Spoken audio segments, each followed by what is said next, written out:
어떤 분이 함께 식사를 하는 자리에서 기도를 할 때 이렇게 기도를 했습니다. 오늘 하루를 선물로 주신 하나님 감사합니다. 하나님께서 내게 선물 같은 하루를 주셨는데 하나님이 주신 이 하루를 복되게 사용할 수 있도록 도와주십시오. 라는 기도였습니다. 저는 그 기도를 들으면서 제 마음속에 이런 생각을 하게 됐습니다. 하루가 하나님이 주신 선물이라는 말에 너무도 공감이 되었고, 하루가 하나님의 선물이라면 우리는 한평생 매일매일 하루를 시작하면서 하나님의 선물을 받는 것으로 하루를 시작하는구나, 이런 생각이 들었습니다. 이런 생각을 하게 될 때 아침에 일어날 때마다 하나님, 이 하루도 내게 선물로 주셨으니 감사합니다. 선물로 받은 이 시간을 감사함으로 살게 해 주십시오. 이렇게 기도를 하게 됩니다. 우리는 오늘 맥주 감사절을 지킵니다. 왜 하나님께서 이스라엘 백성들에게 감사절을 지키도록 계명을 만들어서 그들에게 준엄한 의무로 주셨을까 하는 것을 우리는 이 감사절을 지키면서 생각하고 깨달았으면 합니다. 특별히 하나님께서는 감사절을 다 언제 지키도록 말씀하셨는고 하면 열매를 거두는 시기에 감사절을 지키도록 말씀했습니다. 열매를 거두는 시기에 감사절을 지키라고 하는 말씀은 감사가 바로 하나님 앞에서는 열매라고 하는 것을 가르쳐주는 중요한 메시지가 있다고 봅니다. 인간이 하나님 앞에 드릴 수 있는 가장 귀한 열매는 우리가 하나님 앞에 감사하는 것이다, 이것을 가르치고 있는 것이 감사절이라고 봅니다. 그러므로 우리가 하나님 앞에 감사하는 것은 우리에게 은혜를 베풀어 주시고 모든 것을 주신 하나님 앞에 우리에게 주신 것에 대하여 우리가 하나님 앞에 열매로 보답하는 그런 모습이 바로 감사라고 볼 수가 있습니다. 그러므로 우리는 감사절을 지키면서 우리 삶에 시간을 보내고 여러 가지 상황을 지나면서 하나님 앞에 하는 일은 다르고 각자가 거두는 삶의 결과는 다를지 몰라도 동일한 감사를 통하여 하나님 앞에 나아가게 되는 것은 감사가 인생이 하나님 앞에 드리는 열매라는 것을 깨닫게 해 주는 것입니다. 오늘 우리는 감사절을 지키면서 이 감사절이 주는 귀한 교훈을 우리의 마음에 새겼으면 합니다. 첫째로, 감사는 하나님이 모든 것을 주셨다는 것을 깨닫는 것이 감사입니다. 신명기 16장 10절 오늘 말씀에 보면 내 하나님 여호와 앞에 7절을 지키되 내 하나님 여호와께서 내게 복을 주신 대로, 너에게 복을 주신 대로 내 힘을 헤아려 자원하는 예물을 드리라고 말씀하고 있습니다. 감사절을 지키는 정신이 뭔고 하면 모든 것을 다 하나님이 주셨다는 것을 하나님 앞에 고백하는 모습입니다.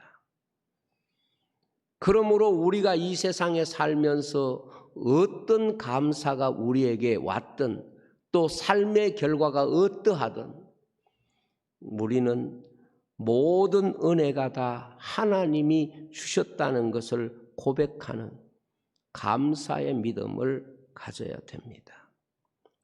근데 우리가 살아가는 현재 사회 속에는 우리가 얻게 되는 것이 매우 다양하고 환경도 다양하고 대상도 다양하기 때문에 우리가 이 세상에 살면서 많은 것을 얻고 누리지만은 하나님이 주셨다는 것을 인식하고 깨닫는 것은 쉽지 않습니다. 왜냐하면 여러 가지 과정과 단계가 우리에게 있기 때문에 하나님이 어떻게 우리에게 이것을 주셨을까 하는 것을 분별한다는 것은 쉽지 않습니다. 그러나 이 신명기가 기록된 이스라엘 백성의 광야의 모습을 생각하면 너무도 쉽게 또 이 말씀을 이해할 수 있습니다. 이스라엘 백성이 40년 동안 광야 생활을 살면서 그들의 매일매일의 삶은 하나님이 주신 것을 거두는 것밖에 아무것도 다른 것이 해석될 수 없는 삶을 40년 동안 살았습니다. 하나님이 그들에게 주신 모든 것을 그들이 거두면서 살았기 때문에 그들이 가지고 있는 어떤 것이라도 하나님이 주시지 않는 것은 아무것도 없다고 하는 것을 그들의 삶을 통하여 너무도 공감하는 말씀일 수밖에 없는 것입니다. 그래서 바울은 아볼로는 물을 주고 나는 심었지만은 그것을 자라게 하시는 분은 하나님이시라고 말씀했습니다. 그러면서 심는 자나 물 주는 자가 대단한 게 아니고 궁극적으로 이것을 자라게 하시는 하나님이 없이는 우리는 절대로 열매를 거둘 수가 없다. 그걸 말씀하기 위해서 그렇게 말씀하는 겁니다. 다르게 말하면 우리가 이 세상에서 여러 가지 과정을 가지고 있다고 하지만 결국 그것이 내 것이 되도록 주시는 분은 하나님이시다. 이것이 바울의 감사의 고백인 것입니다. 이스라엘 백성이 그 광야를 지날 때에 이런 생각을 할 수가 있겠지요. 그 광야길에 지나온 시간을 보면 자기들의 발자국만 있습니다. 그러니까 그들이 겉으로 볼 때는 자기들이 살아온 삶의 이야기만 보여질 수도 있습니다. 그런데 하나님은 이스라엘 백성에게 이렇게 말씀했습니다. 내가 업고 너희들을 업고 이 광야를 지났다. 이렇게 말씀하는 거예요. 다시 말하면 그들이 믿음으로 광야를 보면 자기들이 걸어온 발자국이 보이는 게 아니라 그들을 업고 지나오신 하나님의 발자국이 그 위에 보여진다는 것을 우리에게 말씀하는 것입니다. 그렇습니다. 인생이 이 세상을 살아오면서 겉으로 보기에는 내가 살아온 것이고 나의 이야기가 펼쳐져 있지만은 우리가 믿음으로 보면 하나님이 나와 함께 하시면서 내게 필요한 모든 것을 주셨던 하나님의 이야기가 곧 우리의 이야기가 되는 것입니다. 세상 사람들은 자신의 걸어온 이야기를 말하기 때문에 세상 사람들의 삶의 이야기는 자서전이 되지만은 우리 성도가 살아온 이야기는 하나님이 나와 함께 동행하시는 믿음의 이야기가 될 수밖에 없는 것입니다. 그래서 세상은 감사를 자기 안에 두려고 하고 감사를 통하여 자기 자신이 했다는 이야기를 다른 사람에게 나타내기를 원합니다. 그래서 세상 사람들이 가지고 있는 삶에 대한 감사는 궁극적으로 내가 그 일을 했다는 사실을 드러내는 것에 사용되는 경우가 대부분입니다. 사람들은 어떤 일을 말할 때마다 내가 그 일을 했다는 것을 자랑하고 싶은 이런 마음을 항상 가질 수밖에 없는 것입니다. 그러나 감사가 없는 인생은 무엇보다 자기 삶에 대하여 죄를 짓는 사람입니다. 감사가 없는 사람은 무엇보다 자기 인생에 대하여 죄를 범하는 사람입니다.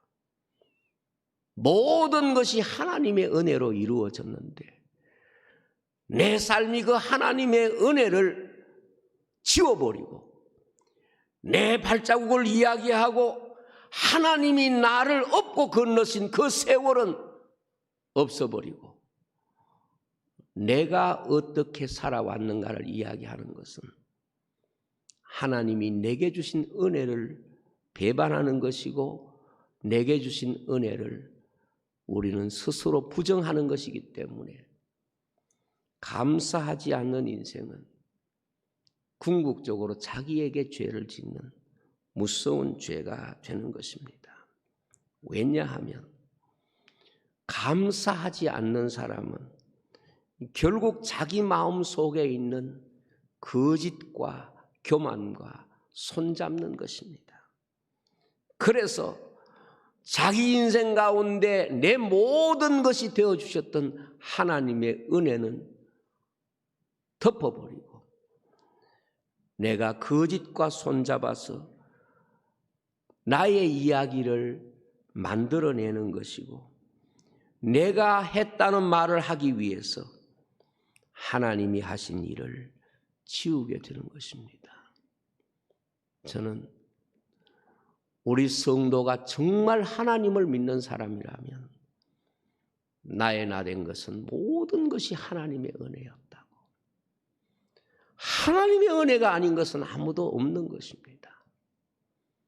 감사절을 광야에서 이스라엘 백성에게 가르쳐 주신 중요한 의미가 무엇일까요? 바로 하나님이 너희들의 삶의 전부라 하는 것을 그들이 깨닫기를 원하신 것입니다. 두 번째로 감사는 내가 받은 은혜를 남에게 나누어 주기 위해서 있다는 것을 가르쳐 주고 있습니다. 오늘 신명기 16장 11절에 보면 너는 내 자녀와 노비와 내 성중에 있는 레위인과 및 너희 중에 있는 객과 과부가 함께 내 하나님 여호와께서 자기의 이름을 두시려고 택하신 곳에서 내 하나님 여호와 앞에서 즐거워할지니라. 그 뒤에 14절 말씀을 보면 절기를 지킬 때는 너와 내 자녀와 노비와 내 성중에 거하는 레위인과 객과 과와 과부가 함께 즐거워하라 그렇게 말씀을 했습니다. 우리가 감사해야 될 중요한 대상이 있습니다. 그것은 여기 레위인과 나그네와 과와 과부와 함께 즐거워하고 노비와 함께 즐거워하라 그랬습니다. 레위인은 땅을 기업으로 받지 않았기 때문에 자신들의 열매를 나누어 주어야 하고 노비와 나그네와 과와 과부는 그것을 얻을 만한 토지도 없고 힘도 없기 때문에 너희들이 드린 열매를 함께 나누고 너희들의 그 감사를 함께 나누어서 너희들만 그것으로 감사하는 것이 아니라 너희들의 감사를 많은 사람들에게 나누어 줌으로, 감사할 것이 없는 사람과 나눔으로 그들에게도 감사가 되게 하라. 이것이 감사절을 주시면서 주신 계명입니다. 첫 교회인 예루살렘 교회가 왜 감사절인 이 오순절에 세워졌는가를 우리는 이 말씀을 통해서도 충분히 교훈을 얻을 수가 있습니다. 오순절에 성령이 임하고 주님의 교회가 세워졌을 때 그들이 하나님께 받은 그 감사를 그들의 이웃과 그리고 갖지 못한 사람과 나누기 위해서, 가진 사람들은 갖지 못한 사람들에게 나누어 주어 내가 가지고 있는 이 감사를 내가 나누어 줌을 통하여 다른 사람에게도 감사가 되게 하는 것, 이것이 초대교회의 출발이고, 그리고 초대교회 처음 직분자를 세운 목적도 그 감사를 나누어 주기 위해서 집사라고 하는 직분을 교회 안에 세운 것을 볼 수가 있습니다. 그러므로 감사절을 우리가 지키는 것은 하나님의 교회와 성도들이 내가 하나님 앞에 받아서 감사할 수 있는 것이 누구에겐가도 감사가 되어져야 감사절을 지키는 것이 된다, 그런 말씀입니다. 여러분들이 잘 아는 1만 달란트 빚진 신하의 이야기가 무엇입니까? 임금에게 1만 달란트 빚을 탕감받은 사람이 얼마나 큰 감사가 되겠습니까?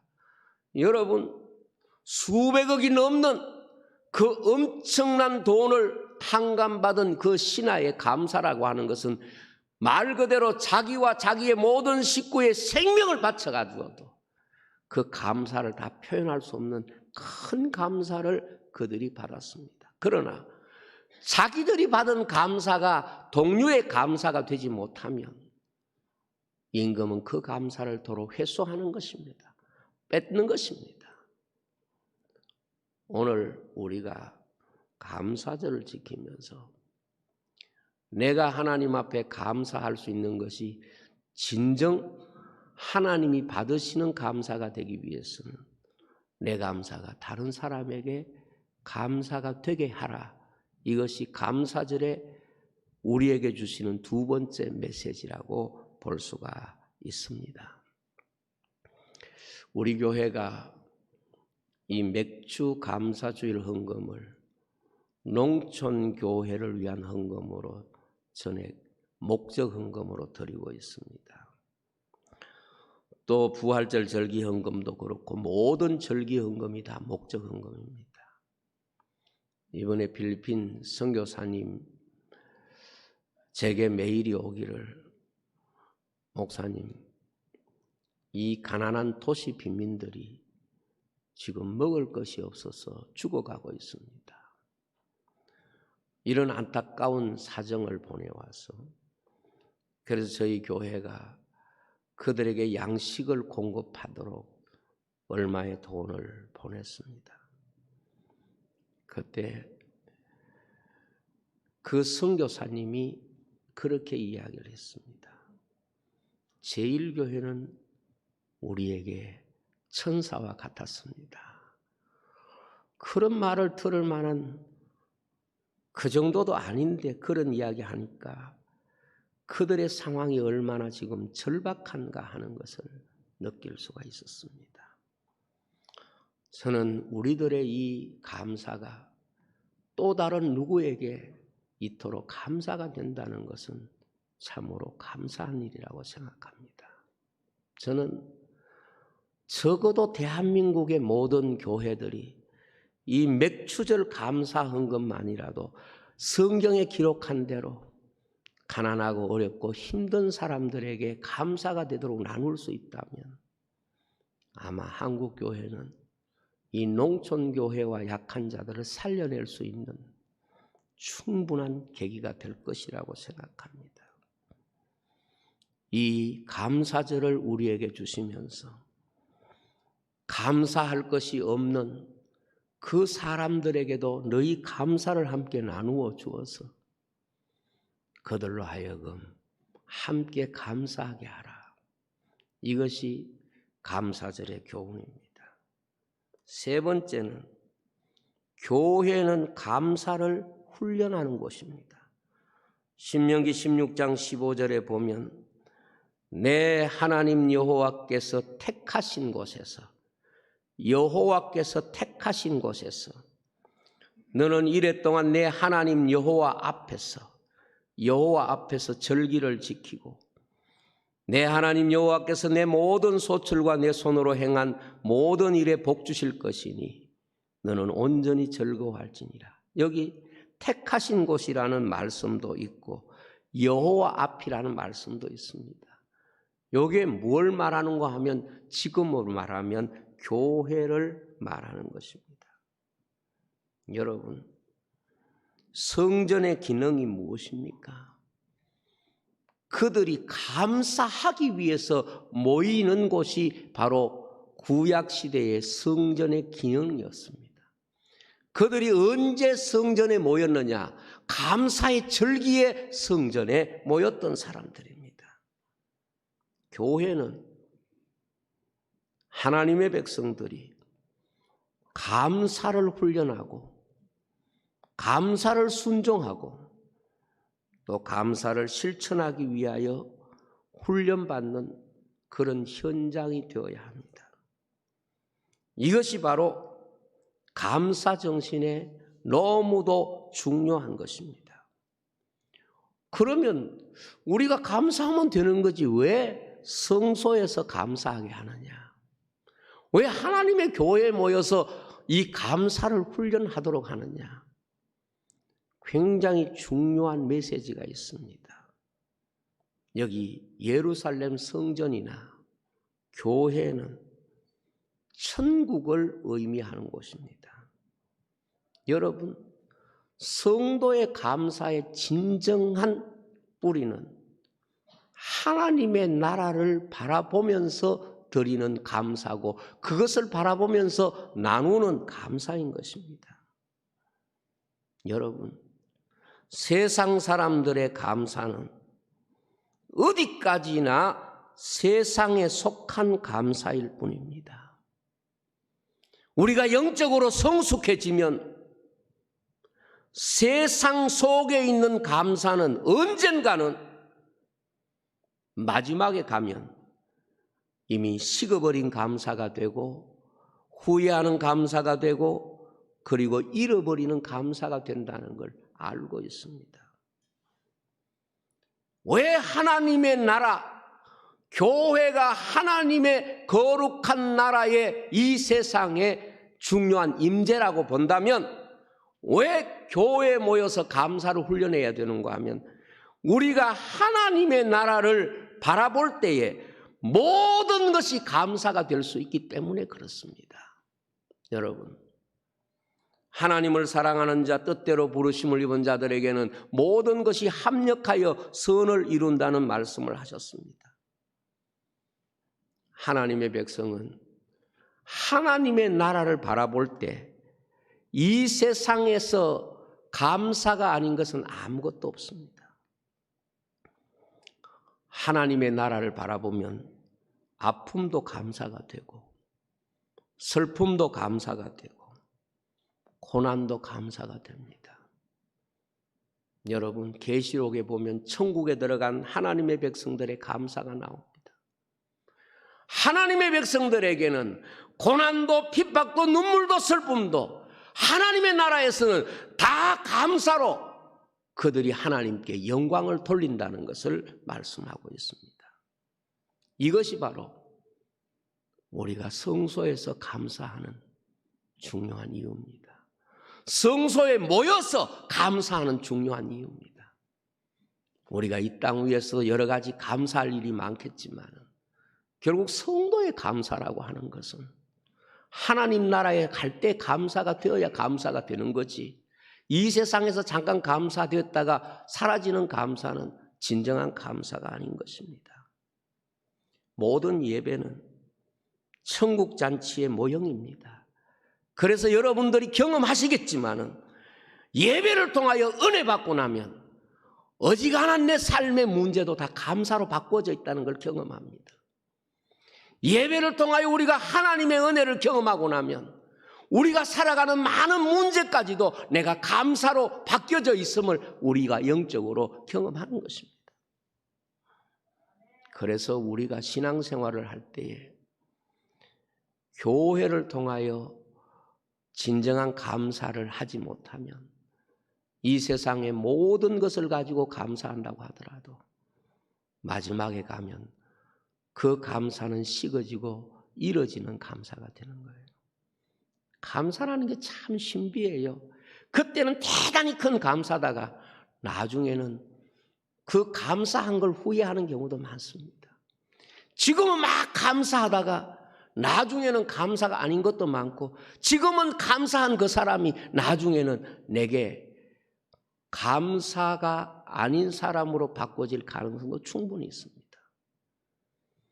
우리 성도의 감사가 성전에서 이루어져야 된다는 의미는 하나님의 나라만이 성도의 모든 삶이 다 감사로 주어지고 감사로 경험되고 소유된다는 것을 가르치는 메시지가 있는 줄로 믿습니다. 마지막 네 번째로, 감사가 없는 인생은 빈손이라고 했습니다. 오늘 16절 17절에 보면 너희 가운데 모든 남자는 1년에 3번 곧 무교절과 칠칠절과 초막절에 내 하나님 여호와께서 택하신 곳에서 여호와를 배웁되 빈손으로 여호와를 배웁지 말고 각 사람이 내 하나님 여호와께서 주신 복을 따라 그 힘대로 들지니라. 여기 감사가 없는 사람을 표현할 때 빈손이라고 그랬습니다. 빈손. 인생이 감사가 없는 인생을 살면, 그리고 하나님을 향한 드림과 이웃을 향한 나눔이 없으면 그 사람의 손은 하나님 보시기에는 빈손이라는 말입니다. 우리가 예수님의 말씀대로 부자와 나사로 이야기에서 보면 부자는 이 세상에서 너무도 많은 것을 가지고 살았지만 그의 인생에 하나님 앞에 설 때는 빈손이 아니라 물 한 방울도 찍어 자기 혀를 서늘케 할 수 없는, 정말 아무것도 없는 절대 빈손인 것을 우리에게 보여줍니다. 여러분, 이 세상에서 우리가 하나님께 감사하고 누군가에게 감사가 되어야 우리 손이 빈손이 되지 않습니다. 내 만족과 내 입장과 내 욕심을 따라 사는 인생은 결국 하나님 앞에 가면 빈손일 수밖에 없는 것입니다. 주님은 우리 가운데 오셨습니다. 주님은 그 손으로 베푸셨습니다. 섬기셨습니다. 그리고 심지어 제자들의 발을 씻으셨습니다. 성경에 보면 주님께서 사람을 고쳐주실 때나 이럴 때에 손을 내밀으라고 말씀하십니다. 마른 손이 있습니다. 빈손이고 병든 손입니다. 주님 손에 붙잡히면 나음을 입고 고침을 받는 손이 된 것입니다. 저는 인생이 이 세상에 아무리 많은 것을 가져도 자기를 위해서 사는 인생은 결국 하나님 앞에 설 때 빈손일 거라고 믿습니다. 여기 감사가 없는 인생의 삶을 빈손이라고 하나님께서 말씀하셨기 때문에 그렇습니다. 다르게 말하면 열매가 없는 나무와 같습니다. 나무가 아무리 커도 열매가 없으면 그것은 빈손과 같기 때문에 그렇습니다. 오늘 말씀을 맺겠습니다. 여러분, 감사절을 통하여 왜 하나님이 우리에게 감사를 가르치고 계시는가? 감사가 우리에게 얼마나 놀라운 은혜고 축복인가? 이것을 다시 한번 우리의 마음에 새길 수 있기를 바랍니다. 기도하겠습니다.